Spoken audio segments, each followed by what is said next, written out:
31.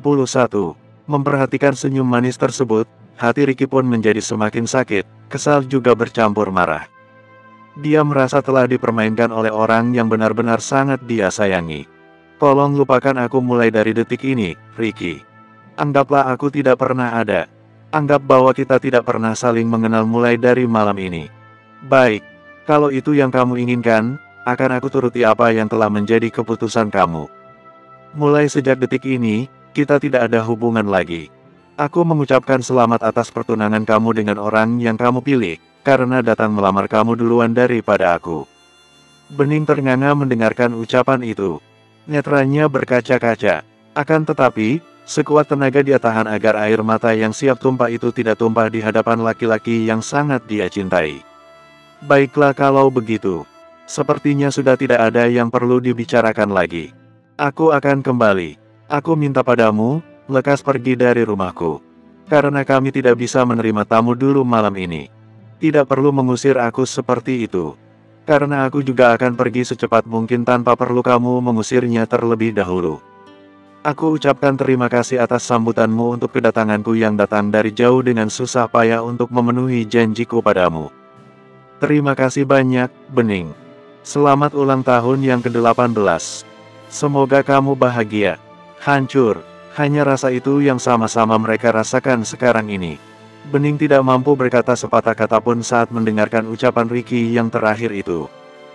Dia berbaik dengan cepat membelakangi Ricky. Karena air mata yang mau tumpah, tidak bisa dia tahan lagi. Maaf, Ricky. Mungkin ini pilihan terbaik buat kita berdua. Aku cinta padamu, begitu juga sebaliknya kamu. Akan tetapi, apalah daya, kita tidak mungkin bisa bersatu karena orang tua yang jadi penghalang. Pernikahan itu bukan hanya ada kita berdua, melainkan ada keluarga lain di dalamnya. Lebih baik berpisah, karena aku tahu siapa aku. Kamu adalah pangeran, sedangkan aku budak. Kita tidak akan bersatu, karena kasta kita berbeda. Aku cukup tahu hal itu, Ricky. Maaf. Bening berkata dalam hati seraya terus berjalan pelan. Ricky masih diam mematung melihat kepergian sang pujaan hati. Dalam nuraninya sangat berharap, Bening memutar tubuh untuk kembali padanya dan merubah keputusan yang telah dia ambil. Namun sepertinya, harapan itu hanyalah sebuah harapan saja. Karena Bening tidak akan kembali. Dia bahkan telah hilang dari pandangan mata Ricky sekarang. Itulah pilihan yang kamu ambil, Ning. Jika begitu, aku akan menghormati keputusan itu. Meski sangat sakit, namun aku akan tetap menerimanya.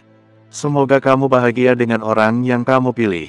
Selamat tinggal. Ricky bicara dalam hati seraya terus melihat rumah yang ada di hadapannya sekarang ini. Untuk beberapa saat lamanya, Ricky masih tetap memandang rumah itu. Rumah yang selama ini telah buat nuraninya berbunga-bunga walau hanya terlihat bumbungnya saja dari kejauhan. Tapi sekarang, semuanya telah berubah. Berbanding terbalik dengan apa yang dia rasakan sekarang. Rumah itu menciptakan rasa sakit buat hatinya. Bahkan, buat dia tidak mau melihatnya lagi mulai dari detik ini. Ricky memutuskan untuk segera pergi meninggalkan rumah itu. Tapi, saat dia berbalik untuk meninggalkan tempatnya, seseorang menepuk pelan bahu Ricky dari belakang. Sontak saja, itu buat Ricky langsung menghentikan langkah kakinya. Dengan perasaan penuh harap, Ricky menoleh untuk memastikan orang yang menepuk bahunya barusan adalah orang yang dia harapkan kembali padanya. Budeng, Ricky berkata dengan perasaan kesal bercampur marah. Perasaannya sekarang ini benar-benar campur aduk. Budeng memberikan senyuman penuh kemenangan. Nuraninya benar-benar puas sekarang. Puas melihat wajah kecewa juga putus asa dari pemuda yang ada di hadapannya sekarang ini. Kenapa? Kamu sepertinya sangat tidak senang melihat aku yang ada di sini. Oh, aku tahu. Kamu pasti sedang kecewa sekarang bukan? Kamu berharap yang nepuk pundak kamu barusan itu pacar kamu. Salah. Mantan pacar yang sekarang sudah menjadi tunanganku. Kenapa kamu kelihatannya begitu bahagia? Yang kamu ambil itu bekas aku. Apa kamu merasa menang hanya dengan merebut barang bekas milik aku, Budeng? Budeng kelihatan begitu emosi saat mendengar ucapan Ricky barusan. Ucapan yang terdengar begitu santai seperti tanpa beban sedikitpun. Apa? Jangan sok tenang kamu, Ricky. Aku tahu kamu sekarang sedang sangat kecewa dan begitu terluka. Aku tahu apa yang kamu rasakan. Jadi, jangan sok-sokan pura-pura kuat di hadapanku sekarang. Cih, kenapa aku harus pura-pura? Yang kamu rebut itu bekas aku. Bagaimana kamu bisa begitu bahagia? Dan terlalu naif jika kamu pikir aku sangat kecewa atas apa yang baru saja terjadi. Karena aku, sama sekali tidak merasakan rasa itu. Berhentilah berpura-pura di hadapanku sekarang, bos muda Dalimunte. Karena aku tahu bagaimana perasaanmu. Meski yang aku rebut adalah bekas kamu, tapi bekas itu adalah barang yang paling kamu sayangi, bukan? Aku tahu itu. Aku ambil semua perempuan yang kamu miliki. Siapapun, sejelek apapun perempuan yang kamu sukai, aku akan ambil dia dari kamu. Itu adalah balasan setimpal buat kamu dari aku. Harus kamu ingat satu hal, Ricky. Aku akan rebut semua perempuan yang kamu cintai. Semua pacar yang kamu punya. Bahkan, jika kamu sudah punya istri kelak, aku juga akan merebutnya dari kamu. Perseteruan di antara kita tidak akan pernah berakhir sampai maut memisahkan. Jika bisa, sampai di akhirat kelak pun aku akan merebut perempuan yang kamu cintai. Camkan itu, bos muda Dalimunte. Setelah berkata kata-kata itu, Budeng langsung beranjak meninggalkan Ricky yang terdiam mematung. Diam bukan berarti tidak mampu melawan. Hanya saja, Ricky tidak mau melawan orang yang dianggap gila sekarang ini. Bagaimanapun, Budeng adalah bagian dari kisah indah sekaligus kelam yang dia lalui di masa lalu. Sejujurnya, dia sangat merindukan canda tawa laki-laki itu. Akan tetapi, hal itu terasa mustahil sekarang. Karena setiap bertemu, hanya akan ada tatapan tajam penuh dendam. Bersambung 32. Semua itu berawal dari 3 tahun yang lalu. Saat dia menduduki bangku kelas 3 sekolah menengah pertama di tahun ajaran terakhir. Sebelumnya, hubungan antara Budeng dan Ricky begitu akrab. Mereka adalah sahabat yang tidak terpisahkan. Saling bersama, saling memahami, juga akan selalu ada saat mereka membutuhkan. Yang jelas, mereka adalah sahabat baik sejak sekolah dasar.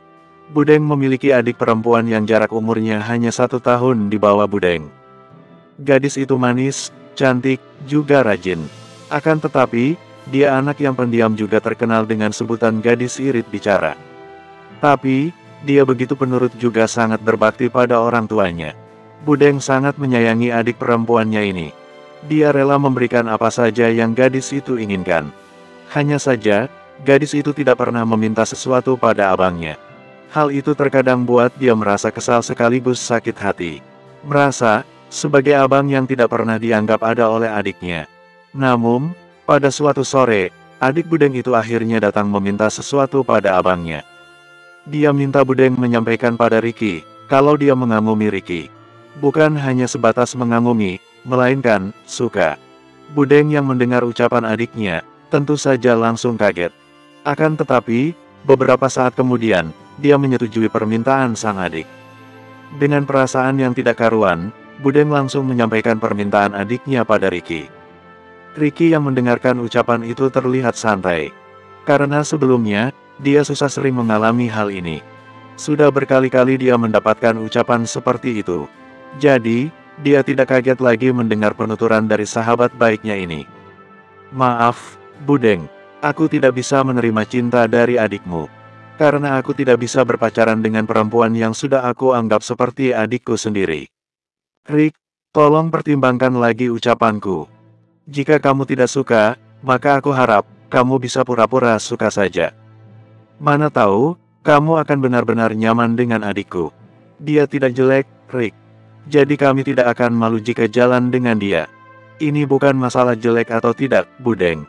Yah, kamu harus mengerti kalau aku memang benar-benar tidak bisa. Dengan perasaan sedih dan kecewa, Budeng berusaha menerima keputusan yang Ricky buat. Bagaimanapun, dia tidak bisa memaksa keinginan seseorang, bukan? Apalagi orang itu seperti Ricky. Bos muda terhormat dari keluarga paling kaya. Budeng pulang ke rumah seraya menyusun kata-kata untuk dia sampaikan pada adiknya. Dia berusaha buat adiknya mengerti dengan apa yang sedang terjadi. Meskipun sejujurnya, dia sangat sedih karena tidak bisa memenuhi permintaan pertama adiknya. Tapi, mau bagaimana lagi? Dia tidak punya kuasa untuk memaksa orang lain untuk memenuhi keinginannya. Sampai ke rumah, Budeng langsung mendatangi kamar adiknya. Berkali-kali dia panggil seraya mengetuk pintu kamar tersebut. Akan tetapi, yang punya kamar sama sekali tidak menjawab sedikitpun. Budeng bergegas menanyakan keberadaan adiknya pada sang mama. Jawaban mama sungguh buat hati Budeng merasa cemas. Mama mengatakan kalau adiknya ada di dalam. Dia pulang dengan wajah tertunduk. Kelihatannya sangat sedih. Hal itu sontak buat Budeng kelabakan tidak karuan. Dia meminta mamanya membuka pintu kamar sang adik dengan kunci cadangan. Karena pintu kamar adiknya sedang terkunci dari dalam. Melihat wajah cemas anak sulungnya, mama segera melakukan apa yang anaknya katakan. Mencari kunci cadangan di laci kamarnya, lalu kemudian bergegas menuju kamar anak bungsu yang sedang tertutup rapat. Pintu berhasil mereka buka, namun apa yang mereka lihat adalah sebuah pemandangan yang sangat menyayat hati. Sampai-sampai jantung mereka berhenti berdetak untuk sesaat. Mama yang tidak bisa menahan diri, mendadak terkulai lemah. Dia pingsan tanpa bisa berkata sepatah kata pun terlebih dahulu. Bagaimana tidak, apa yang mereka lihat adalah hal yang sungguh di luar logika mereka. Putri kesayangan keluarga itu sedang tergantung di depan jendela kamar dengan lidah menjulur keluar. Siapa yang bisa menerima hal yang sangat mengejutkan ini? Tidak, hanya teriakan itu yang mampu Budeng ucapkan. Teriakan itu buat papa yang baru pulang dari kantor, berlari kencang menuju kamar sang putri. Betapa kagetnya dia saat melihat apa yang terjadi. Budeng yang sedang memeluk tubuh gadis kesayangannya, melihat sebuah kertas yang tergeletak di atas lantai. Di sana juga ada buku diari yang sedang terbuka. Dengan tangan bergetar, Budeng meraih kertas itu. Sungguh sangat menyayat hati ketika Budeng membaca tulisan tangan adiknya yang ada di atas kertas tersebut. Adiknya minta maaf padanya, karena telah meminta satu hal yang mustahil untuk abangnya lakukan. Dia menyalahkan dia karena tidak tahu malu. Dia pikir, dia telah buat abangnya malu dengan mengatakan apa yang dia inginkan ada sahabat abangnya. Dari tulisan itu juga, Budeng mengetahui, bahwa adiknya sudah mendengar ucapan penolakan dari Ricky.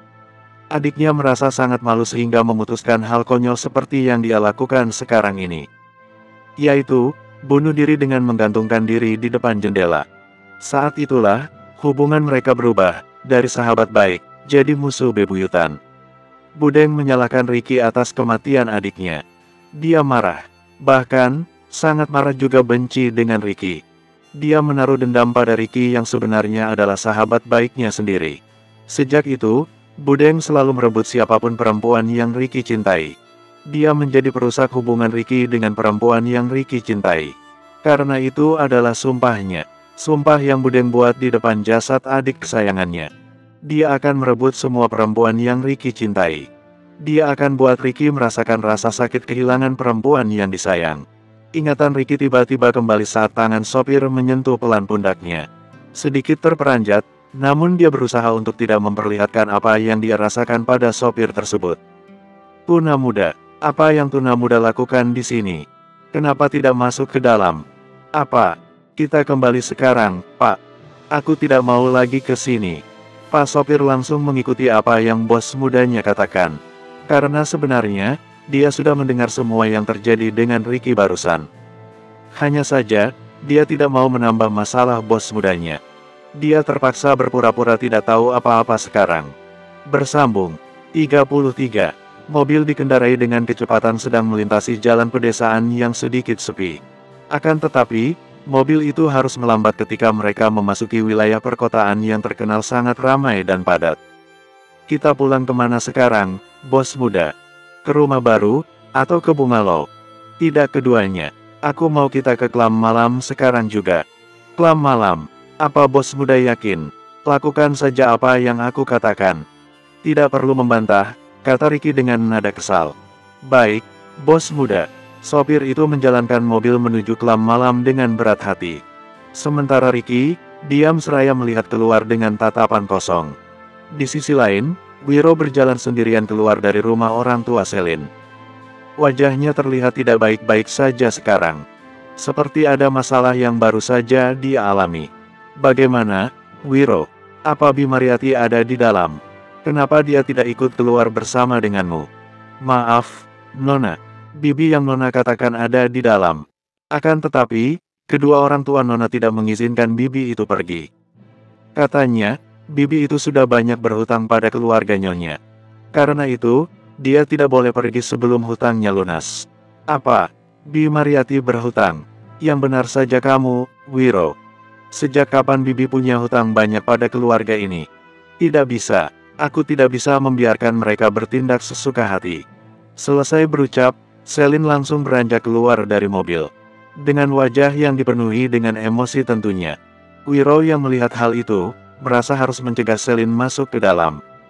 Karena dia tidak ingin, nonanya dapat masalah. Atau paling tepatnya, dia tidak mau Selin bikin masalah di saat seperti ini. Karena Ricky sedang tidak ada di antara mereka. Hal itu mungkin akan merugikan Selin nantinya.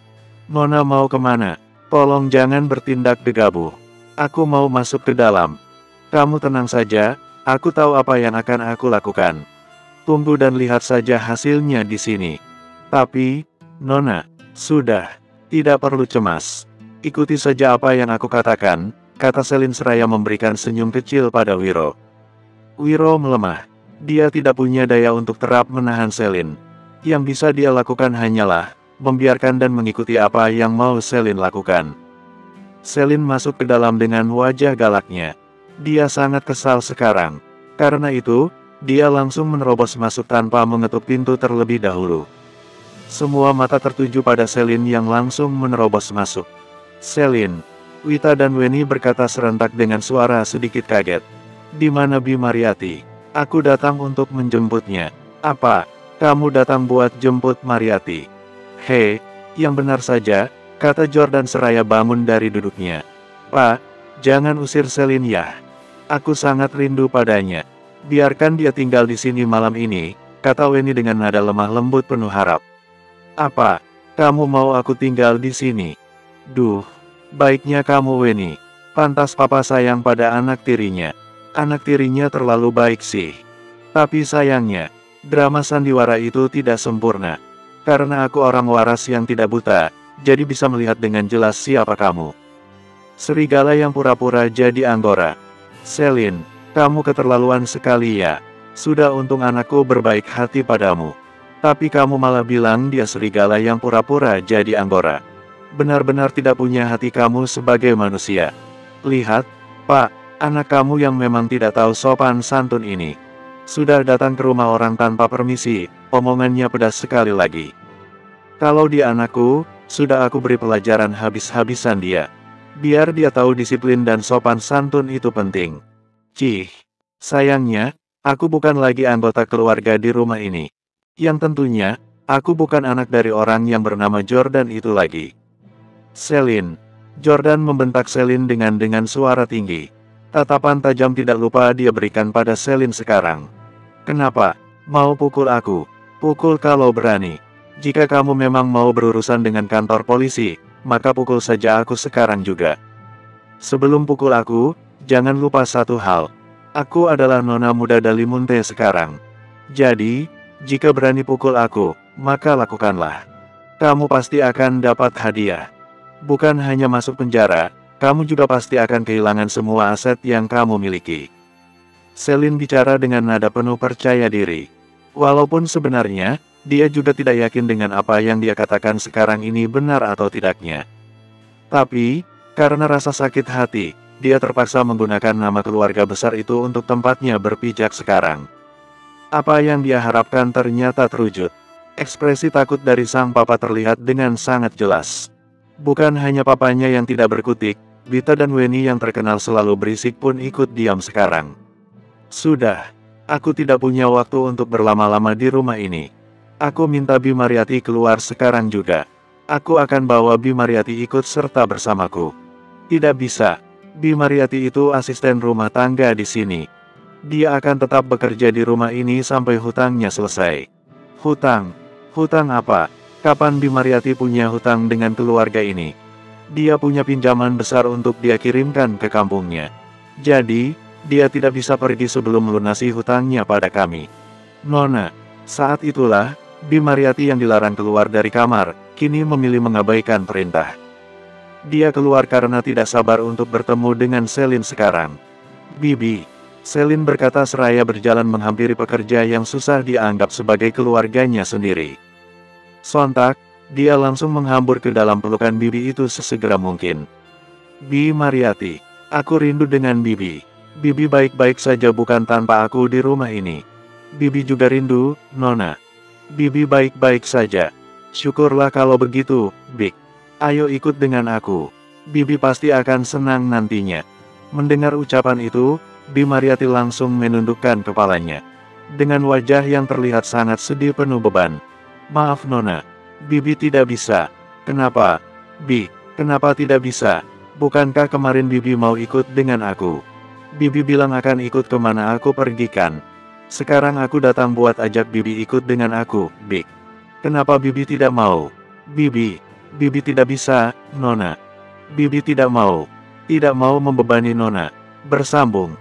34. Selin tahu kalau jawaban yang Bi Mariati ucapkan barusan bukan murni dari hati. Karena yang dia tahu, Bibi itu sangat mau ikut kemana dia pergi. Selin menoleh ke arah papanya. Dengan tatapan tajam, dia tatap laki-laki yang bergelar papa itu. Kalian telah buat Bi Mariati takut. Kalian mengancamnya sehingga dia tidak mau ikut bersamaku. Aku akan laporkan kalian pada polisi atas tuduhan penindasan. Kalian akan berurusan dengan polisi malam ini juga. Kamu ngomong apa sih? Siapa yang ngancam dia? Hah? Kurang kerjaan sekali kami ngancam pembantu seperti dia, kata Wita dengan nada dan wajah ketakutan. Aku tidak mau tahu. Jika aku tidak berhasil membawa Bi Mariati ikut bersamaku, maka kalian tunggu saja kedatangan polisi ke rumah ini. Kalian akan diselidiki atas laporan yang aku buat. Karena yang melapor bukan orang rendahan, melainkan keluarga terpandang. Pak, Wita langsung memanggil Jordan yang sedari tadi hanya diam tanpa kata. Biarkan saja pembantu itu pergi. Kita akan cari pembantu yang lainnya. Aku tidak suka ribut hanya karena masalah pembantu, kata Jordan tegas. Mariati, kamu boleh pergi. Bawa semua barang-barangmu dari rumah ini. Jangan ada yang tertinggal satupun. Karena setelah kamu keluar, maka tidak akan ada kata masuk lagi. Bi, benarkah, Tuan? Kepo Bi Mariati dengan wajah cerah penuh kebahagiaan. Tentu saja, apa pentingnya pembantu? Aku bisa cari yang lebih baik dari kamu untuk bekerja di rumah ini. Terima kasih, Tuan. Terima kasih banyak, kata Mariati dengan suara penuh rasa bahagia. Cepat berkemas atau aku akan berubah pikiran. Baik, Tuan. Baik, Nona, tunggu sebentar. Bibi akan berkemas sekarang juga. Ya, Big. Aku tunggu di sini. Kurang dari 10 menit kemudian, Selin akhirnya meninggalkan rumah itu. Tentunya dengan Bi Mariati yang ikut bersama dia. Nona, aku mau katakan satu hal pada Nona sekarang, kata Wiro di sela-sela suara-suara mesin mobil yang hanya terdengar di antara mereka. Apa? Kepo Selin dengan nada sangat penasaran. Nona hebat. Sangat hebat. Nona mampu mengatasi kekerasan mereka dengan mudah. Hei, tidak hebat, Wiro. Hanya aku tahu sedikit kelemahan keluargaku. Mereka sangat takut dengan polisi. Mereka adalah tipe orang yang sepertinya. Ya, bisa dibilang sedikit taat pada aturan. Aku hanya memanfaatkan kelemahan itu. Karena kelemahan itu sesuai pada tempatnya saja. Tapi, aku merasa sangat berdosa karena telah melawan orang tuaku. Aku merasa jadi anak durhaka sekarang. Selin berkata dengan nada sedih. Tidak, Nona. Nona bukan anak durhaka. Karena yang Nona lawan itu orang tua kejam seperti Bos Jordan. Bi Mariati kini angkat bicara. Bibi benar, Nona muda. Nona tidak bisa dikatakan anak durhaka, karena orang tua Nona sangat kejam dan sama sekali tidak mirip dengan orang tua pada umumnya. Selin menarik sedikit sudut bibirnya untuk mengukir senyum kecil. Kalian bisa saja. Perjalanan terus berlanjut dengan suasana hening kembali. Mobil terus dikendarai dengan kecepatan sedang hingga sampai di depan rumah mewah 2 lantai milik Selin. No, nah, ini rumahnya. Kepo Bi Mariati tidak percaya dengan apa yang netranya lihat. Iya, Big, ini rumahnya. Bukan rumah aku sih sebenarnya. Hanya rumah pinjaman saja. Nona bisa aja. Rumah pinjaman apanya? Jika ini rumah suami Nona, berarti ini juga rumah Nona. Benar begitu bukan, Mas Wiro? Benar. Ah, kalian berdua selalu saja. Ya sudahlah, Ayo kita masuk langsung saja. Mereka langsung masuk ke dalam rumah. Wiro yang awalnya menolak, kini juga ikut serta bersama Selin juga Bimariati masuk ke dalam. Sedangkan di sisi lain, tepatnya di klub malam yang Ricky datangi, Pak sopir sedang kewalahan untuk menghentikan aksi minum Ricky yang sudah terlewat batas. Ricky sudah terlalu banyak memasukkan alkohol itu ke dalam perutnya. Dia juga sudah mabuk berat sekarang. Akan tetapi, sayangnya, dia tidak mau beranjak dari klub malam tersebut. Dia bahkan terus menambah porsi alkohol yang dia minum. Ya Tuhan, bagaimana ini? Jika bos muda tidak aku bawa pulang, maka kesehatannya akan terganggu karena alkohol ini. Tapi, aku tidak cukup kuat untuk memaksa bos muda meninggalkan bar ini. Di tengah dilema akut yang Pak sopir alami, ingatannya tiba-tiba kembali normal. Dia mengingat Wiro dengan sangat baik. Ya, aku harus menghubungi asisten bos muda. Aku yakin, Mas Wiro bisa membawa bos muda pulang ke rumah. Dengan cepat, Pak sopir itu menghubungi Wiro. Untung saja, Wiro sedang memainkan benda pipi itu saat Pak sopir sedang menelpon. Jadinya, tidak menunggu waktu lama, panggilan itu langsung terhubung. Halo, Mas Wiro. Bos muda sedang berada di klub malam sekarang ini.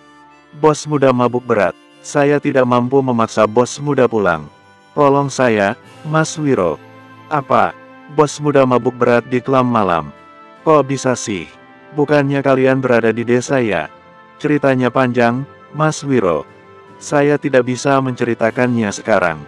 Baiklah, katakan padaku di mana klub malamnya. Aku akan ke sana sekarang juga. Sopir itu langsung mengatakan nama klub malam tempat di mana mereka berada. Tanpa menunggu lama lagi, Wiro bergegas berangkat menuju klub malam tersebut. Tentunya, setelah pamit pada Bimariati sebelumnya. Saat Selin keluar dari kamar setelah mandi, dia mencari keberadaan Wiro. Di mana Wiro, Bi? Apa dia sudah keluar? Iya, Nona, Mas Wiro baru saja keluar tadi. Dia bilang, dia ada urusan mendadak. Urusan mendadak? Urusan apa ya? Tidak tahu, Nona. Mas Wiro cuma bilang gitu saat pamit dengan Bibi sebelum berangkat. Tapi, Bibi tadi tidak sengaja dengar percakapan Mas Wiro dengan seseorang lewat ponsel. Dia menyebutkan kata mabuk. Oh, iya, bos muda kok bisa mabuk? Gitu deh kalau tidak salah. Apa? Ricky mabuk? Selin terlihat sangat kaget. Kok bisa dia mabuk? Ricky? Siapa dia, Nona? Dia. Dia itu. Suami aku, Big. Selin terlihat serba salah. Tidak dijelaskan, tapi kasihan dan merasa punya tanggung jawab karena telah buat penasaran Big Mariati. Namun, ketika dijelaskan, dia yang merasa geli dengan kata-kata yang dia ucapkan. Oh, suaminya toh. Big Mariati berkata dengan senyum manis menggoda Selin. Selin hanya membalas godaan itu dengan senyum kecil saja. Bersambung. 35. Hampir 1 jam lamanya setelah kepergian Wiro meninggalkan rumah. Belum ada tanda-tanda kalau Wiro membawa Ricky pulang ke rumah itu. Selin yang menunggu kedatangan Wiro dengan gelisah, kini memilih melupakan penantiannya. Dia beranjak meninggalkan ruang tamu menuju kamarnya untuk tidur. Ngapain aku jadi begok gini ya? Kenapa harus mikir dan berharap kalau Wiro akan membawa Ricky pulang ke rumah ini? Bukankah dia punya orang tua? Wiro pasti bawa Ricky pulang ke rumah orang tuanya. Dan, Ricky itu bukannya tadi sore ke desa buat ketemu sama pacarnya. Tunggu, jangan-jangan dia mabuk-mabukan sama pacarnya di klub malam itu. Terus, dia ke hotel sama pacarnya. Setelah membayangkan hal itu, emosi Selin tiba-tiba saja melonjak naik. Mau sekali rasanya dia marah dan membenci Ricky jika apa yang dia pikirkan itu benar adanya. Akan tetapi, beberapa saat kemudian dia ingat kalau hal itu tidak bisa dia lakukan. Begok kamu, Selin. Untuk apa kamu memikirkan hal itu sih? Siapa kamu buat Ricky? Kenapa kamu malah emosi dan sakit hati memikirkan sesuatu yang tidak penting itu? Lebih baik tidur dengan nyenyak, agar besok bisa bangun pagi-pagi untuk menikmati suasana segar pekarangan rumah barumu. Kan indah. Selin berusaha melupakan apa yang sedang dia pikirkan soal Ricky barusan. Dia menutup netranya rapat-rapat dengan harapan bisa segera terlelap dalam mimpi indah dan melupakan semua tentang apa yang dia pikirkan sebelumnya. Sayangnya, harapan itu tidak nyata. Ketika dia coba memejamkan netranya, yang ada bukan hilang apa yang dia pikirkan, malah semakin terbayang-bayang dan semakin buat nuraninya bertambah sakit saja. Ah, sial, ngapain lo main-main di benak gue sih? Selin berteriak kesal seraya bangun dari baringnya. Saat itulah, pintu kamarnya diketuk oleh seseorang dari luar. Perhatian Selin segera teralihkan sekejap itu juga. Nona, apakah Nona sudah tidur? Suara yang tidak asing bagi Selin terdengar jelas di depan pintu kamar tersebut. Belum, aku masih belum bisa tidur, Bik. Tunggu sebentar, aku akan bukakan pintunya. Baik, Nona. Pintu terbuka lebar. Bersamaan dengan itu, Selin juga muncul dengan wajah gusarnya. Ada apa, Bik? Maaf, Nona. Bibi ganggu Nona yang mungkin sudah bersiap-siap untuk tidur. Bibi kesini karena perintah Mas Wiro. Dia ada di bawah bersama Pangeran Tampan. Pangeran Tampan? Siapa? Ih Nona. Siapa lagi kalau bukan bos muda Ricky? Suami tampan nonaku ini. Selin menarik senyum canggung yang sangat tidak enak untuk dilihat. Hei, Bibi bisa saja. Tunggu. Barusan Bibi bilang apa? Wiro datang bersama Ricky. Ricky ada di bawah sekarang. Iya, Nona. Bos muda Ricky ada di bawah. Akan tetapi, sepertinya dia sedang tidak sadarkan diri. Dia terus meracau, bicara sendiri. Tanpa bicara lagi, Selin langsung turun untuk melihat keadaan Ricky.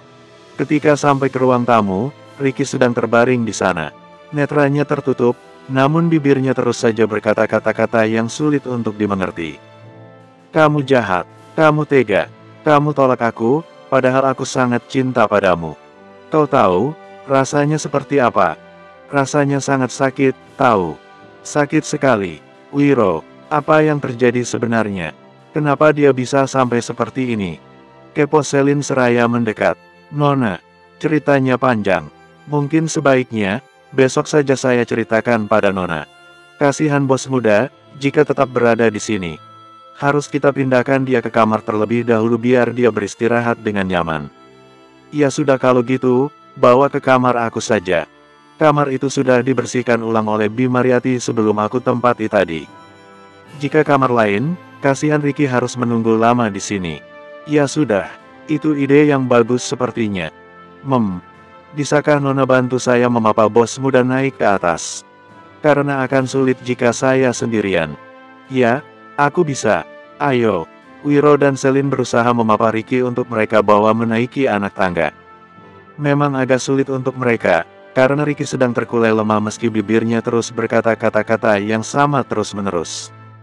Sampai di depan pintu kamar, tepat saat Selin berusaha menjangkau pintu untuk dia buka, tiba-tiba saja, Ricky memutahkan isi perutnya. Dia melakukan hal itu ke arah Selin. Ya Tuhan, Nona, bos muda, tidak apa-apa, Wiro, biarkan saja dia mengeluarkan barang kotor yang dia masukkan ke dalam perutnya. Tapi, baju Nona jadi kotor semuanya, Nona. Tidak perlu cemas soal baju. Karena sekarang, aku punya banyak baju untuk aku ganti. Akan tetapi, Ricky tidak punya baju lain di sini. Kita tidak bisa membiarkan dia memakai baju kotor. Ini lagi. Tapi juga tidak bisa menggantikan bajunya.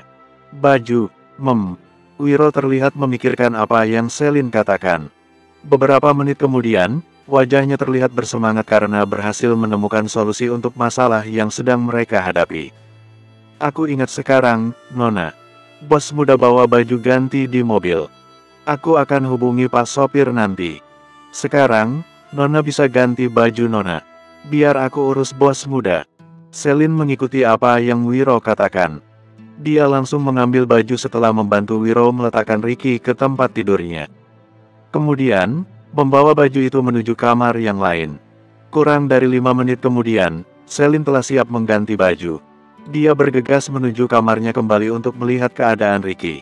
Pikirannya masih waras meskipun dalam keadaan cemas. Dia mengetuk pintu terlebih dahulu sebelum masuk ke dalam. Masuk saja, Nona. Saya sudah siap mengganti baju bos muda, kata Wiro dari dalam kamar. Tanpa banyak bicara, Selin langsung masuk ke dalam. Dia melihat Ricky yang sedang terbaring dengan selimut menutupi tubuh. Apa dia sudah baik-baik saja? Kepo Selin seraya memperhatikan wajah Ricky yang sedang terlelap dengan tenang. Sepertinya tidak, Nona. Bos muda masih bicara sendiri, cuma agak jarang sekarang. Dia masih belum sadar juga, Wiro. Apa sebaiknya kita bawa dia ke dokter? Atau, kita panggil dokter saja ke sini untuk memeriksanya? Tidak perlu, Nona. Bos muda tidak memerlukan dokter spesialis seperti pada umumnya. Karena yang sakit itu hatinya. Dia butuh dokter spesialis cinta yang tidak bisa kita temui di kota ini. Maksud kamu, dia sedang patah hati sekarang. Begitukah? Sepertinya. Maaf. Sepertinya saya tidak bisa terus berada di kamar ini, Nona muda. Saya harus keluar sekarang. Saya titip bos muda pada Nona. Tolong rawat dia, Nona. Baiklah, akan aku lakukan sebisa aku. Terima kasih, Nona.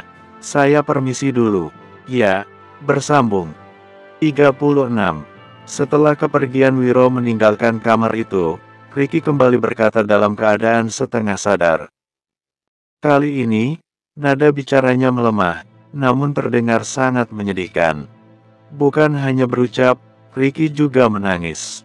Air mata jatuh perlahan dari netranya yang masih tertutup rapat. Selin mendekat, lalu duduk di samping Ricky.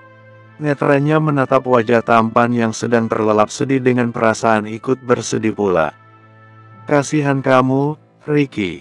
Apa rasanya begitu sakit sampai kamu terlihat sangat menderita sekarang?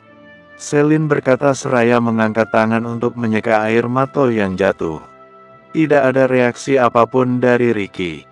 Selin semakin merasa kasihan dengan pemuda yang berstatus sebagai suaminya saat dia melihat wajah tampan yang terlihat sedang menahan banyak beban itu.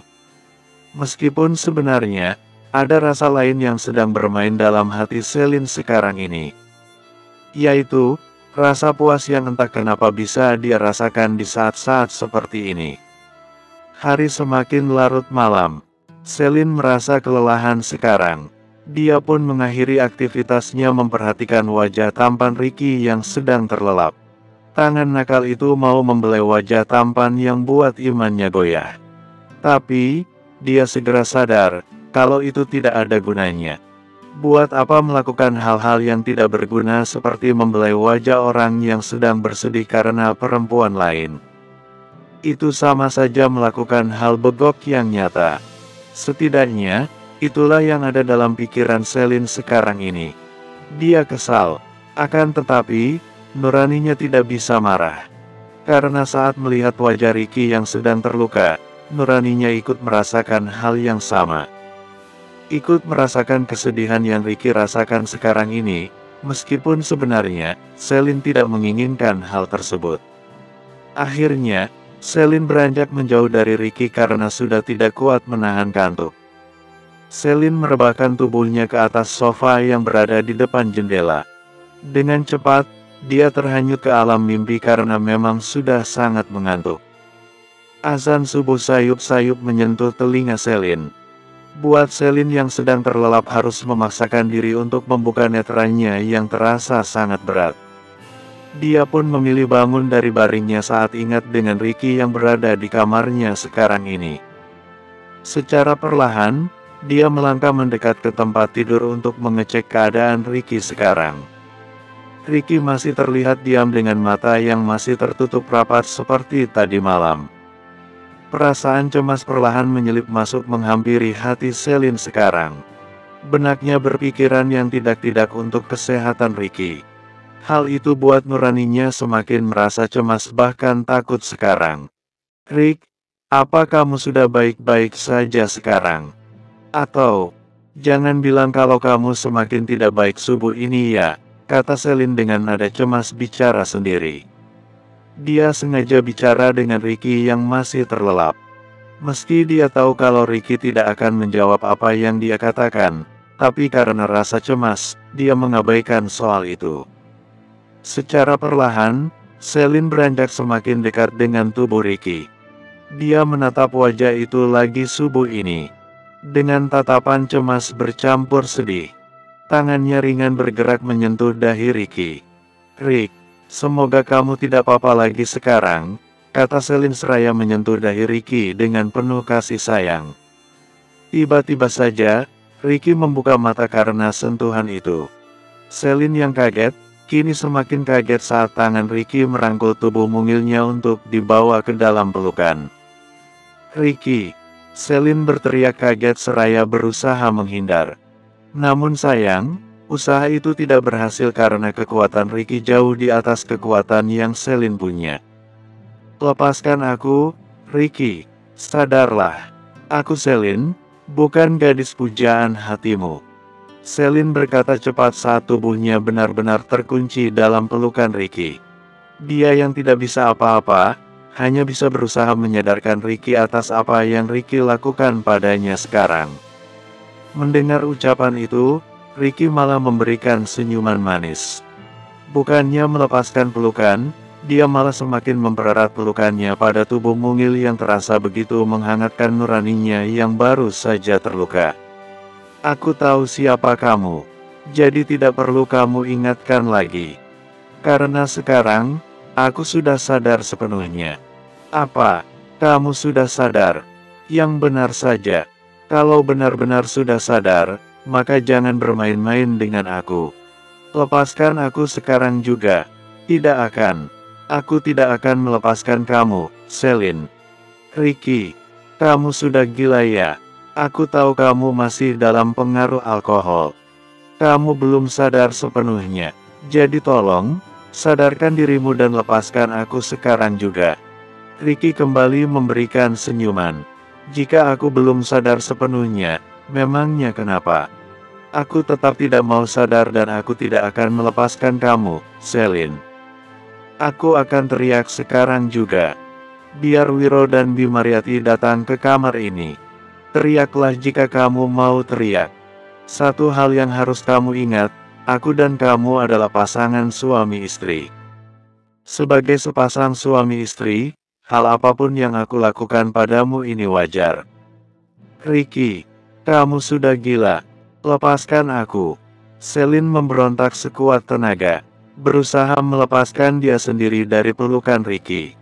Karena apa yang Ricky katakan barusan itu benar sepenuhnya. Semakin Selin memberontak, semakin kuat pula tubuhnya Ricky peluk. Hingga posisi mereka berpindah, dari Selin yang berada di atas tubuh Ricky, berganti ke bawah. "Selin tolong, hentikan apa yang kamu lakukan ini. Jangan berontak lagi, aku mohon. Aku hanya mau memeluk tubuh untuk sebentar saja. Karena itu buat hatiku merasa nyaman dengan pelukan ini." Seketika, tubuh Selin melakukan apa yang Ricky katakan. Berhenti bergerak dan tidak melakukan perlawanan lagi. Mata mereka saling menatap untuk beberapa saat lamanya. Mata itu memancarkan sinar kesedihan yang buat Selin merasa kasihan. Pesona kuat tiada tandingan yang Ricky miliki, sulit untuk Selin lawan. Meski nuraninya tidak menginginkan untuk mengikuti apa yang Ricky katakan, tapi tubuhnya melakukan hal berbeda. Ricky kembali membalikkan posisi mereka. Kemudian, dia kembali membawa Selin ke dalam pelukannya. Kali ini, Selin sama sekali tidak berontak, dia hanya membiarkan Ricky melakukan apa yang Ricky inginkan. Untuk beberapa saat lamanya, mereka saling berpelukan. Bukan mereka, hanya Ricky saja. Selin hanya membiarkan Ricky melakukan apa yang Ricky mau lakukan tanpa berniat membalas perlakuan itu sedikitpun. Secara perlahan, pelukan itu akhirnya melonggar. Selin memanfaatkan hal itu untuk kabur dari Ricky. Karena kebetulan, dia juga mau pergi ke kamar mandi karena panggilan alam yang dia rasakan. "Aku mohon jangan pergi," kata Ricky seraya menahan tangan Selin. "Aku mau ke kamar mandi. Bagaimana aku tidak boleh pergi?" "Baiklah, pergilah. Tapi, aku mohon kamu cepat kembali." Selin tidak menjawab. Dia segera beranjak menuju tempat yang dia mau tuju. Akan tetapi, sudut bibir itu tiba-tiba mengukir senyum kecil tanpa bisa dia cegah. Karena nuraninya merasa bahagia dengan apa yang baru saja dia lalui. Bersambung 37. Selin segera meninggalkan kamar mandi saat dia ingat akan kondisi Ricky sebelumnya. Tubuh Ricky yang panas saat dia menyentuh dahi Ricky waktu pertama kali mendekat.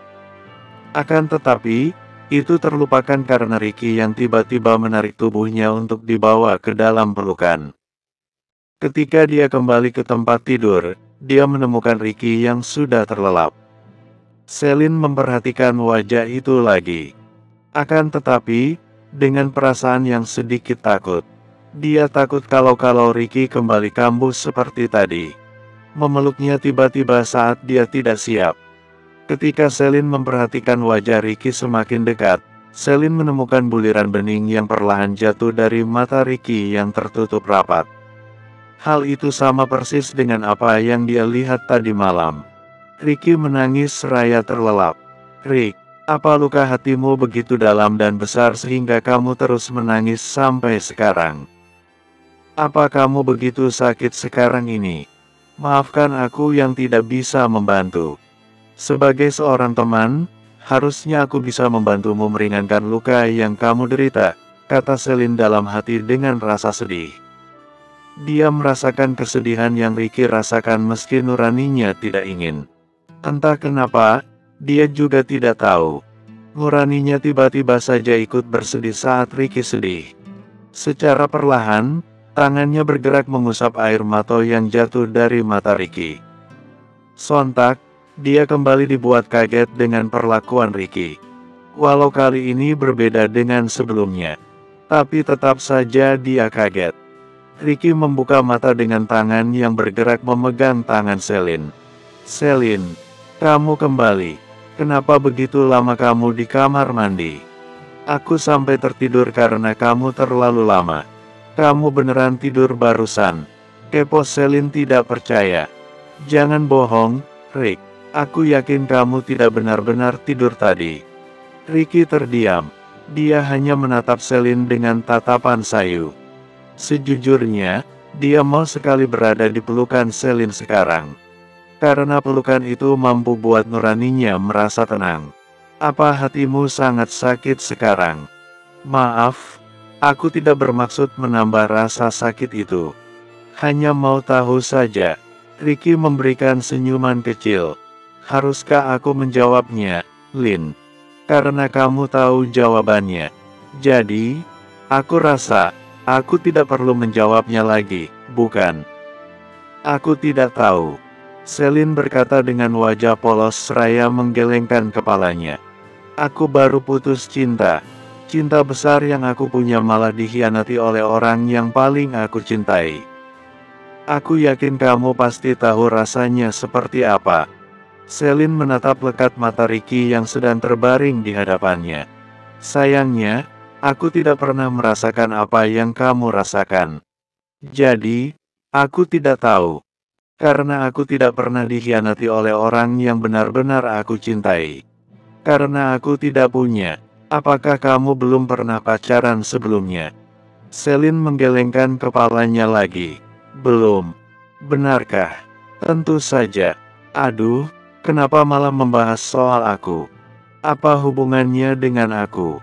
Oh ya, aku harus hubungi Wiro sekarang." "Tubuhmu panas. Kamu butuh dokter untuk memeriksa keadaanmu." "Tidak perlu. Aku tidak butuh dokter. Karena sejujurnya, tubuh ini tidak sakit. Yang sakit itu hati. Tidak ada dokter yang mampu mengobati hatiku yang sakit ini." "Siapa bilang tubuhmu tidak sakit? Tubuhmu panas sekarang.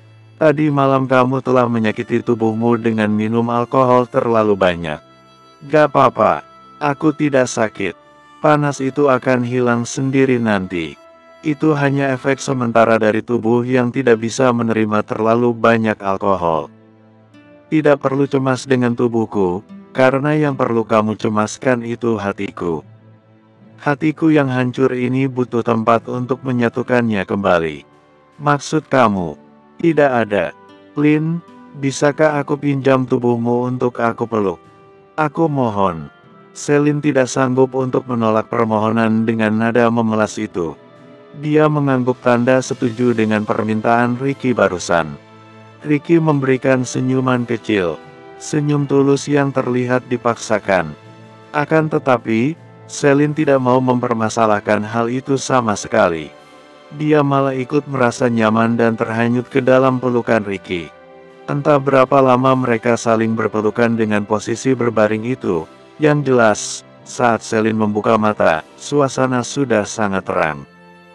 Hari sudah begitu siang dengan matahari yang bersinar cerah. Cahayanya sampai masuk ke dalam kamar melalui jendela kaca yang ditutupi gorden. Akan tetapi, dia sama sekali tidak bisa bangun karena Ricky yang masih memeluk tubuhnya dengan erat. Ricky masih nyaman dengan pelukan itu, sehingga Selin tidak tega untuk melepasnya. Ya Tuhan, andaikan aku yang dia cintai sekarang. Pasti hati ini sangat-sangat bahagia. Terlebih, dia mencintai dengan sepenuh hati. Aku pasti akan jadi perempuan yang paling bahagia di dunia ini. Apa yang aku pikirkan? Aduh, Selin, sadarlah. Kamu berkhayal terlalu tinggi.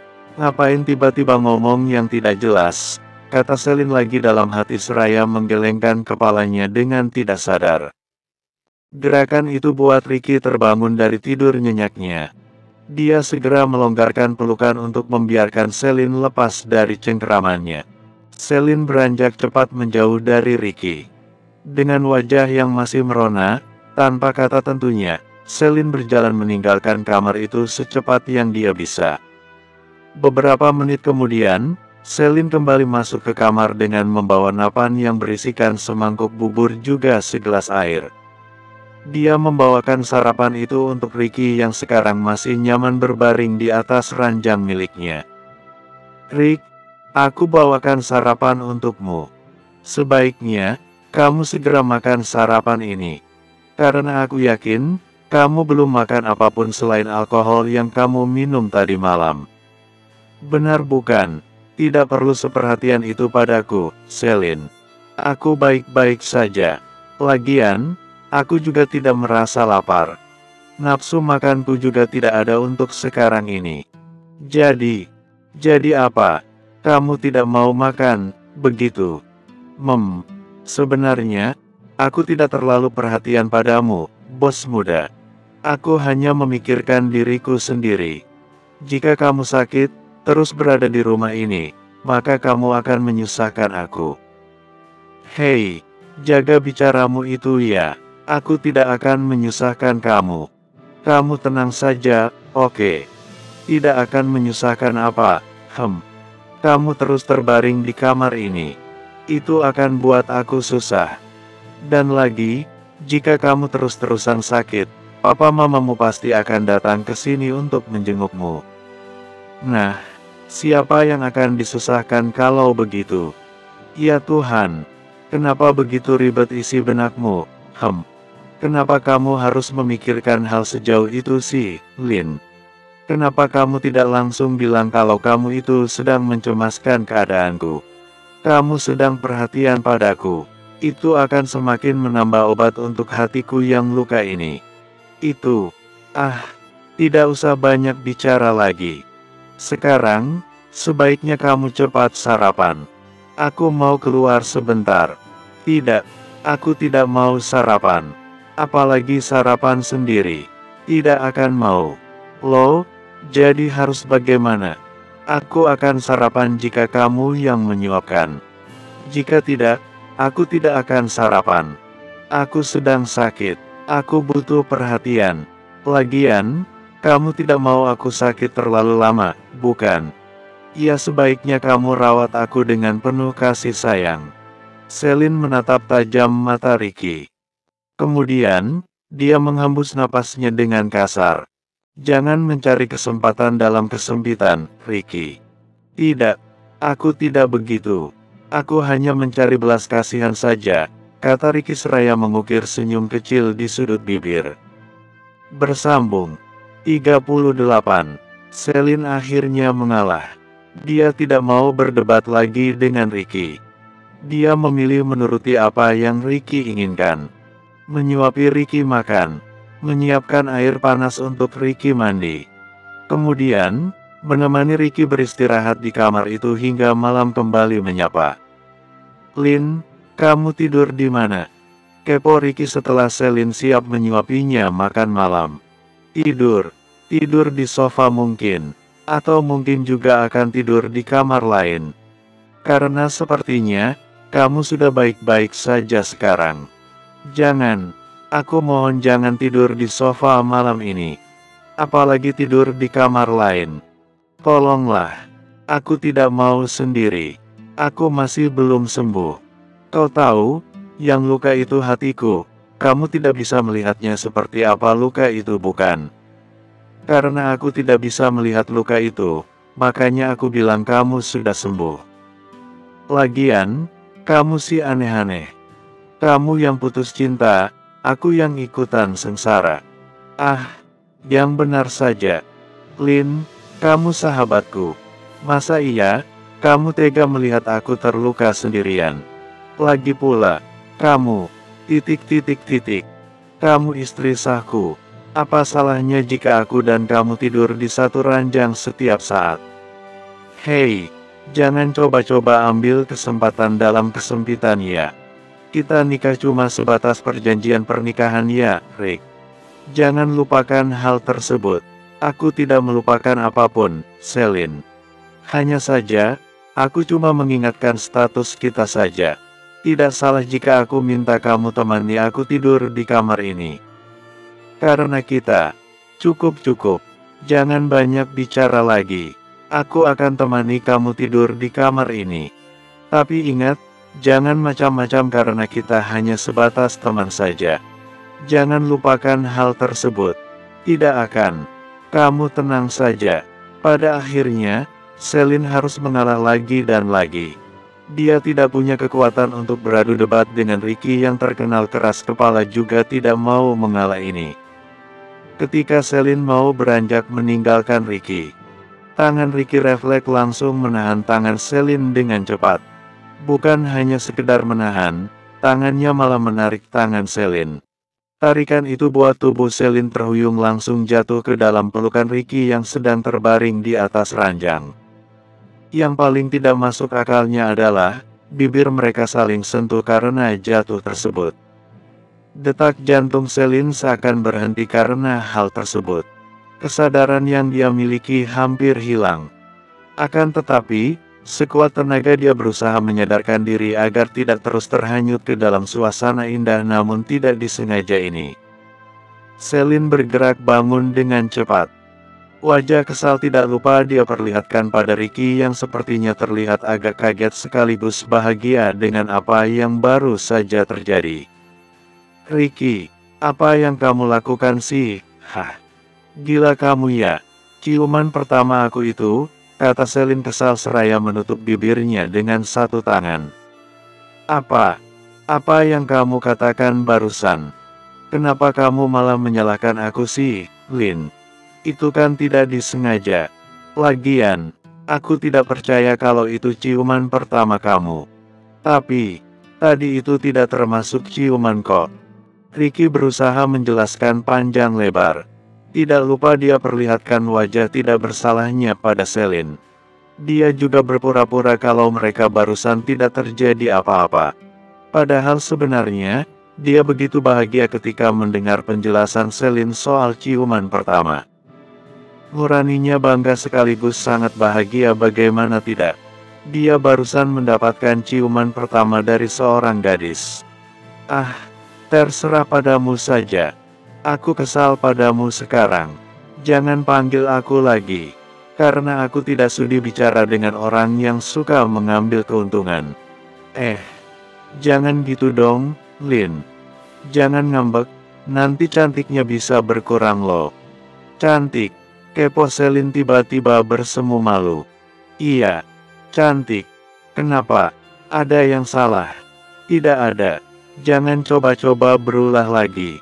Karena aku tidak akan membiarkan kamu bikin onar lagi di sini. Benarkah? Tentu saja. Begitulah selanjutnya. Selin dan Ricky selalu saja adu debat yang pada akhirnya akan buat Selin harus mengalah lagi dan lagi.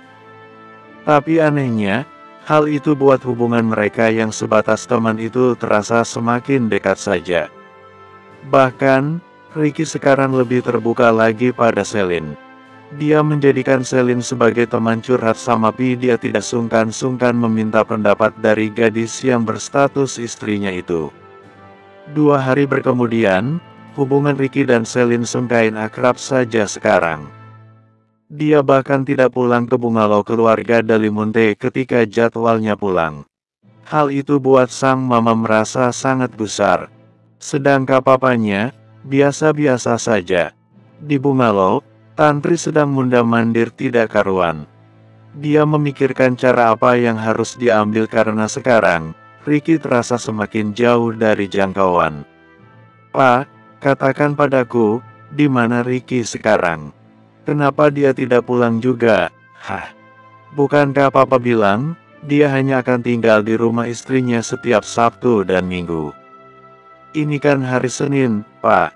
Kenapa dia tidak pulang juga? Mungkin dia merasa nyaman tinggal bersama istrinya daripada tinggal bareng kita. Jadi, biarkan saja. Nyaman. Biarkan saja. Papa tidak salah bicara, Pak. Jangan lupa, Ricky itu masih berstatus pelajar. Dia masih punya banyak hal yang harus dia lakukan untuk mempersiapkan kehidupannya. Fergus yang sedari tadi tenang dengan ponsel di tangannya, kini terlihat kesal. Seraya meletakkan ponsel ke atas meja, dia tatap wajah istrinya yang terlihat sedikit panik. Tahu apa kamu soal anak aku? Bagaimanapun, apapun yang akan terjadi, dia tetap anak aku. Pewaris satu-satunya keluarga Dalimunte. Bagaimanapun pendidikannya kelak, dia tetap akan jadi orang kaya yang mewariskan seluruh kekayaan keluarga Persetia. Jadi, kamu tidak perlu memikirkan hal yang tidak-tidak. Karena kekhawatiran kamu itu, tidak akan pernah terjadi. Oh ya, satu lagi yang harus kamu ketahui, Tantri. Aku tidak akan biarkan kamu menyakiti hati anak aku dengan cara apapun. Termasuk, merusak hubungan anak aku dengan istrinya. Jika kamu melakukan hal itu, maka bersiap-siaplah hidup sengsara. Karena aku tidak akan main-main dengan ucapanku. Camkan itu. Tantri tersentak kaget. Tubuhnya seakan membeku karena ucapan Fergus barusan. Sementara Fergus, dia beranjak pergi setelah berkata kata-kata ancaman buat Tantri barusan. Akan tetapi, belum beberapa langkah Fergus berjalan meninggalkan Tantri, langkah Fergus tiba-tiba terhenti. Dia kembali memutar tubuh untuk menghadap ke arah Tantri yang masih diam membeku.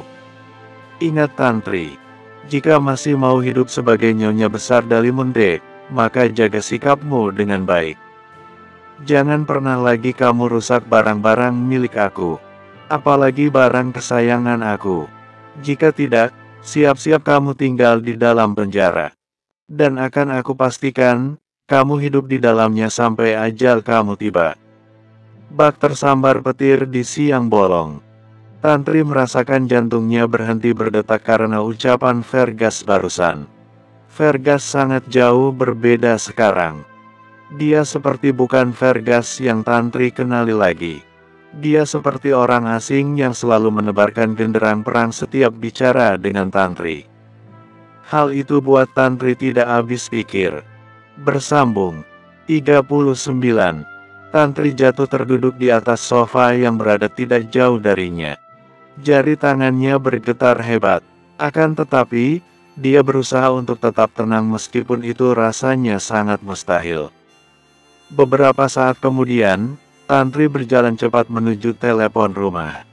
Dia berniat akan menelpon seseorang menggunakan telepon rumah. Karena sekarang, sejak kejadian pernikahan Ricky dengan Selin, Tantri sudah tidak punya ponsel. Ponselnya mendadak hilang entah kemana. Beberapa saat menunggu jawaban dari orang yang dia hubungi, Tantri merasa sedikit kesal. Bagaimana tidak, dia sedang sangat mau bicara dengan orang yang dia hubungi sekarang. Tapi, orang itu malah tidak menjawab panggilannya. Sial, kemana dia pergi? Kenapa tidak menjawab panggilan dari aku sih? Tantri terlihat gusar seraya mengulangi kembali memanggil orang tersebut. Beruntung, kali ini, Orang yang dia hubungi langsung menjawab panggilan darinya tanpa harus dia menunggu lama lagi. "Halo, Tante," terdengar suara manja dari seberang sana. "Cynthia, di mana mama kamu? Kenapa Tante hubungi tidak dia angkat?" "Mama mungkin lagi bobo di kamarnya Tante. Dia capek. Panggil mama kamu sekarang juga. Tante mau bicara dengannya." "Mau bicara soal apa Tante?" Kepo Cynthia penasaran, namun tidak melupakan nada manjanya. "Panggilkan saja mama kamu sekarang, Cynthia. Tante tidak punya banyak waktu untuk menjelaskan." Baiklah. Tunggu sebentar." Sementara Tantri menunggu, Cynthia bergegas menuju kamar mamanya. Dengan raut wajah kesal, dia ketuk pintu kamar tersebut. "Masuk aja. Pintunya tidak mama kunci." Cynthia masuk tanpa berucap. Dia memperlihatkan wajah kesalnya yang terlihat begitu jelek menurut sang mama.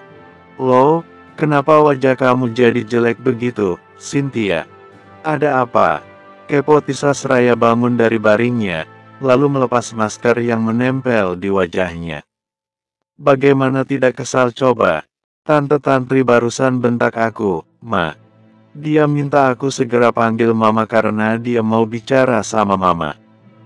Aku kepo ada urusan apa.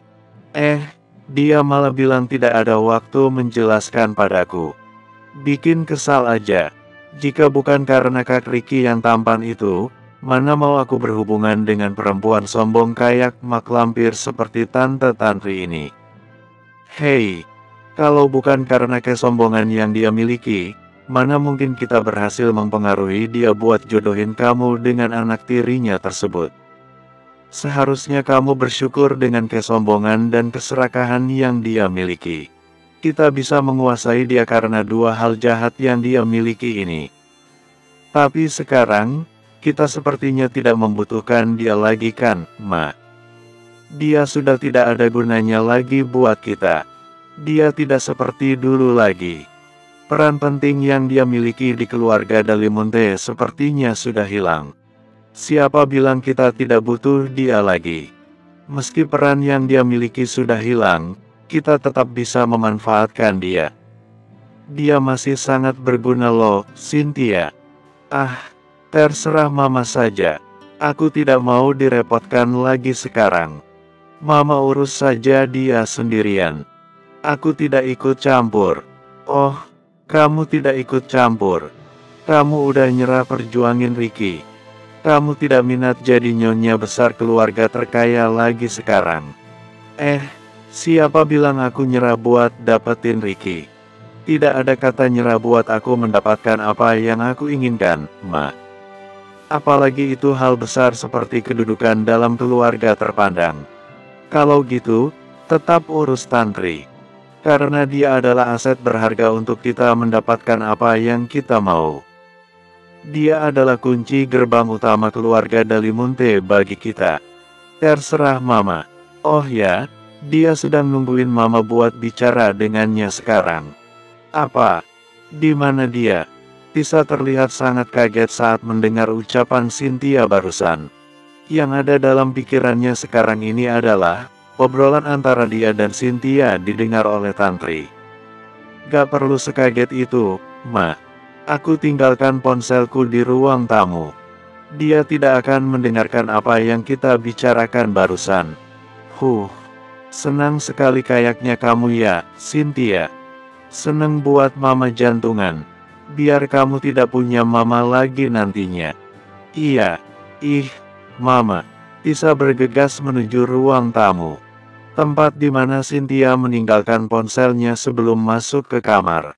"Halo, Kak. Kenapa kamu lama sekali angkat panggilan dari aku, Tisa? Kamu tidak tahu apa? Aku nunggu kamu berapa lama?" Terdengar teriakan keras dari gawai pipi dengan silikon karakter Hello Kitty berwarna pink bercampur putih milik Cynthia. Tisa menutup netranya karena kaget dengan teriakan tersebut. Mau rasanya dia balas teriakan itu dengan makian yang sama. Akan tetapi, dia tahan hati agar tidak merusak rencana yang dia miliki sebelumnya. "Maaf, Kak. Aku sedang sakit perut. Lama di kamar mandi tadi. Alasan saja kamu. Tadi anak kamu bilang kalau kamu sedang tidur.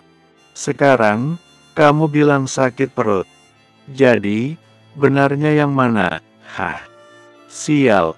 Kalau bukan karena kamu nyonya besar keluarga Dalimunte, dan berguna untuk kelanjutan rencana yang aku miliki, mungkin aku sudah menyingkirkan kamu sejak lama. Tidak mau berhubungan dengan perempuan tidak waras seperti kamu ini, kata Tisa dalam hati. Tisa, kenapa kamu diam? Apa yang kamu pikirkan? Hah? Maaf, Kak. Aku sedang menekan perutku. Sangat sakit sekali. Kakak bicara apa tadi? Bikin kesal saja kamu. Sudah, lupakan saja apa yang aku katakan tadi. Sekarang, dengarkan baik-baik kenapa aku menghubungi kamu sekarang. Bicaralah.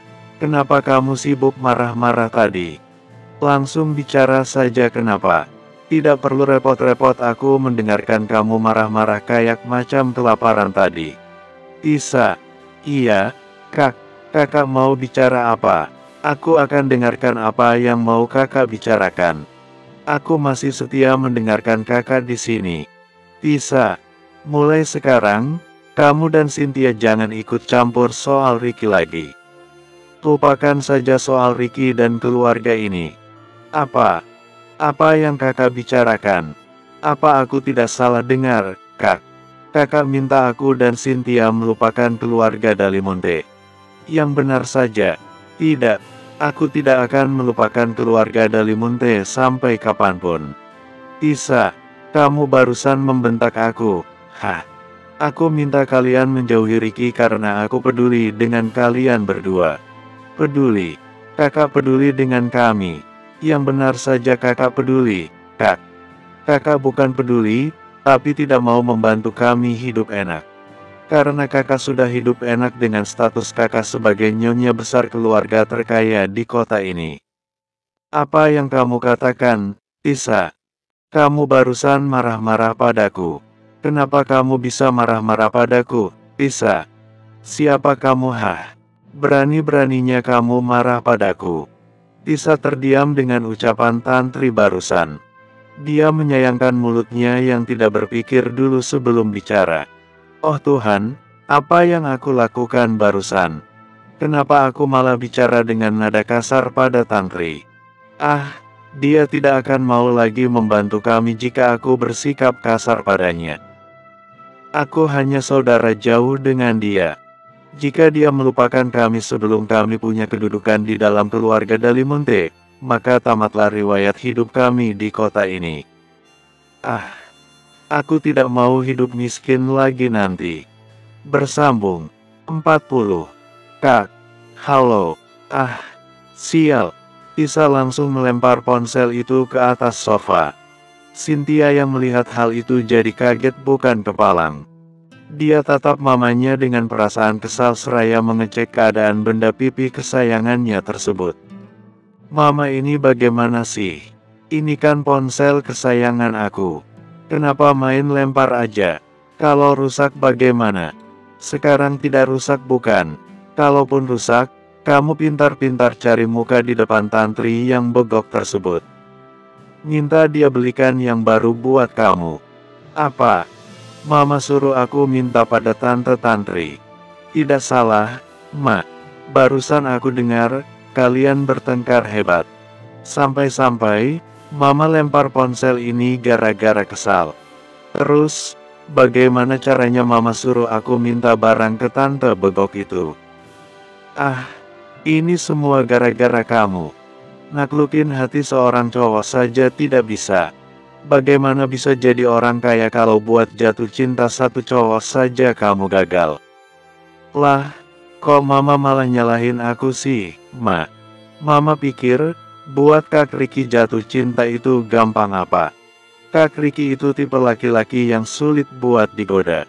Tidak gampangan kayak laki-laki pada umumnya tahu. Kalau emang kamu bisa, dan pintar buat cowok jatuh cinta, kenapa sampai sekarang tidak ada yang terpikat sama kamu? Oke lah kalau kamu bilang Ricky itu bukan cowok gampangan yang mudah untuk digoda.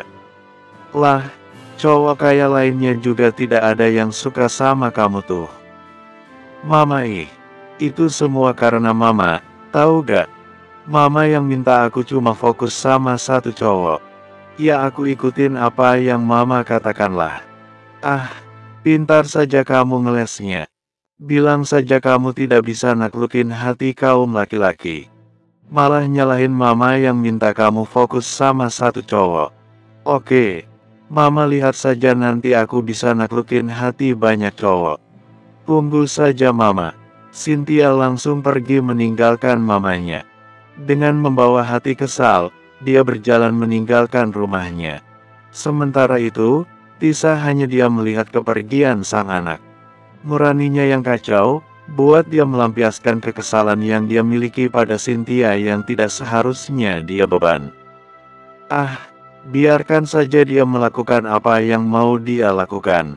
Aku yakin kalau dia tidak akan macam-macam di luar sana. Lagi pula, dia juga harus bisa mendatangkan manfaat buat aku, bukan? Tisa memberikan senyuman kecil. Akan tetapi, senyum itu mendadak menghilang kala dia ingat akan masalah yang baru saja dia hadapi sekarang. Tidak, aku tidak boleh menaruh harapan besar pada Cynthia. Dia tidak terlalu bisa aku andalkan. Buktinya saja, dia tidak berhasil menarik perhatian bos muda Dalimonte walau sudah melakukan segala cara. Ah, menyebalkan. Tisa yang baru saja menduduki pantatnya ke sofa, langsung menariknya kembali. Dia berjalan mundar-mandir di ruang tamu untuk menemukan ide agar bisa tetap menjadi orang kaya. Apakah harus? Rencana yang sudah aku buat aku ubah kembali. Jika Cynthia tidak mampu menjadi menantu keluarga Dalimonte, bagaimana jika Cynthia menjadi anak dari keluarga Dalimonte? Tisa memberikan senyuman lebar. Mungkin ini rencana yang luar biasa. Sepertinya, aku harus mempertimbangkan rencana ini untuk aku ganti dengan rencana sebelumnya. Di sisi lain, tepatnya di rumah Celine. Ricky dan Celine sedang berada di taman belakang rumah saat Fergus datang bertamu. Bibi yang menyambut kedatangan Fergus, segera memanggil Celine dan Ricky untuk kembali menemui tamu yang datang. Siapa? Big. Kepo Celine penasaran. Bibi kurang tahu, Non. Bapak itu hanya bilang kalau minta Nona dan bos muda kembali. Karena dia tidak bisa berlama-lama. Gitu katanya. Bapak, jangan-jangan papa. Ah, iya. Mungkin papa kamu, Rick. Papa kita. Aduh, maaf sebelumnya bos muda, Nona. Sebaiknya jangan berdebat dulu. Temui bapak itu saja langsung sekarang. Kasihan jika nunggu terlalu lama. Mana bapak itu bilang tidak bisa lama-lama lagi. Iya, Bimariati ada benarnya juga. Simpan perdebatan ini untuk nanti. Aku tidak mau berdebat. Ayo jalan. Saat mereka tiba di ruang tamu, Fergus sedang duduk bersama Wiro. Mereka ngobrol hal serius sepertinya. Akan tetapi, obrolan itu terhenti ketika kedatangan Celine dan Ricky ke ruang tamu tersebut. Papa, kapan tiba? Kepo Celine seraya menyambut tangan Fergus untuk dia salami. Anak baik, baru saja tiba. Fergus berkata seraya senyum penuh rasa bahagia. Papa kok kesini? Ada apa? Kepo Ricky seraya duduk di samping Wiro. Loh, apakah salah papa datang ke rumah anak sendiri? Apakah papa tidak boleh datang jika tidak ada perlu? Bukan gitu maksud Ricky, Pak. Papa kan orang yang sangat sibuk. Mungkin Ricky merasa, setiap papa datang, hanya karena ada penting saja. Celine membela Ricky secara tidak langsung. Sementara Ricky, hanya diam seraya melihat tipis-tipis gadis cantik nan penuh pengertian yang ada di sebelahnya sekarang ini. Alasan kamu bisa papa terima, Celine. Papa datang bukan karena ada perlu apa-apa. Papa hanya mau melihat keadaan kalian saja. Papa juga mau memastikan keadaan Ricky, Apa dia begitu betah di sini sampai lupa kalau ini hari Senin? Aku tidak lupa. Aku memang betah di sini. Aku akan pulang sesuka hatiku ke kediaman keluarga Dalimunte. Karena di sini, aku punya rumah sendiri. Jika papa datang hanya untuk membahas hal itu, maka aku tidak mau membahasnya lagi. Kamu mau apa sih, Rick? Papa bukan datang hanya untuk membahas soal kamu yang tidak pulang. Papa juga tidak berniat ikut campur soal kehidupan pribadi kamu. Bagi papa, mau pulang atau tidaknya kamu, itu adalah hak kamu. Selagi kamu merasa nyaman di sini, ya kamu bebas untuk tinggal di sini. Kamu juga susah bukan laki-laki lajang lagi. Kamu sudah punya istri sekarang. Sudah punya keluarga dan susah pasti punya tanggungan sendiri. Semua keputusan ada di tangan kamu. Tidak perlu kesal pada papa. Karena papa tidak akan ikut campur. Ricky terdiam setelah mendengarkan penjelasan panjang lebar dari papanya barusan. Bagaimana tidak? Ini untuk yang kesekian kalinya sang papa membiarkan dia memilih jalan hidupnya sendiri. Karena sebelumnya, dia selalu dituntut untuk melakukan apa yang papanya inginkan. Sehingga dia merasa kesal dan memilih tidak berbaikan dengan sang papa untuk waktu yang cukup lama. Beberapa waktu lamanya, suasana hening tercipta di antara mereka. Suasana hening itu berakhir setelah Fergus memutuskan untuk meninggalkan kediaman anaknya karena urusan kantor yang banyak. Celine, papa harus berangkat ke kantor sekarang kayaknya. Kapan-kapan, kamu main ke rumah papa ya. Karena kamu sebagai menantu, belum tahu bagaimana kediaman papa. Iya, Pak. Nanti, aku akan datang. Nunggu waktu yang pas ya. Papa tunggu ya, nak. Oh ya, hampir saja lupa bilang. Papa bawakan kamu makanan ringan sama buah-buahan. Semoga kamu suka dengan buah tangan yang papa bawakan untuk kamu ini ya, kata Fergus seraya menunjuk kantong besar berwarna merah. Wah, banyak sekali. Terima kasih banyak, Pak. Bersambung.